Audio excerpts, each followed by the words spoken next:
যে কোনো আঘাতের শুরুর দিকের ঔষধ হচ্ছে আর্নিকা মন্টেনা। আপনারা খেলতে যেয়ে অথবা কোথাও পড়ে যেয়ে অথবা যদি অ্যাক্সিডেন্ট করে আঘাত পেয়ে থাকেন, এই আঘাতের ব্যথা দূর করার জন্য হোমিওপ্যাথির যে প্রাথমিক বা প্রথম ঔষধটা ব্যবহার হয় তা হচ্ছে আর্নিকা।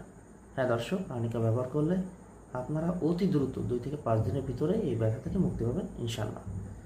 এবং পেন কিলারের যে পার্শ্ব প্রতিক্রিয়া, এর থেকেও আপনারা মুক্তি পাবেন, কারণ পেন কিলারে অনেক পার্শ্ব প্রতিক্রিয়া, আর আর্নিকায় কোনো রকম পার্শ্ব প্রতিক্রিয়া ছাড়াই কিন্তু আপনারা ব্যথামুক্ত হতে পারেন।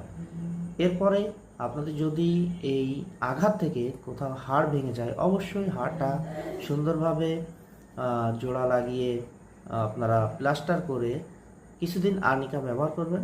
তারপরে অবশ্যই সিনফাইটাম মেডিসিনটা ইউজ করবেন, তাহলে অতি দ্রুত আপনার এই হাড়ের জয়েন্ট জোড়া লেগে যাবে। আবার অনেকেরই কিন্তু এই যে কবজি অথবা পায়ের গোড়ালি মুচকে যেতে পারে বা আঘাতের কারণে সন্ধি ছুটে যেতে পারে। আপনারা তখন কিন্তু কিছুদিন আর্নিকা ব্যবহার করবেন, তারপরে রুটা মেডিসিনটা ইউজ করবেন, তাহলে আপনার এই সমস্যা সমাধান হবে ইনশাআল্লাহ। সকল হোমিওপ্যাথির সাথেই থাকুন, ভিডিওটা শেয়ার করে দিন। সকলকে ধন্যবাদ। আসসালামু আলাইকুম।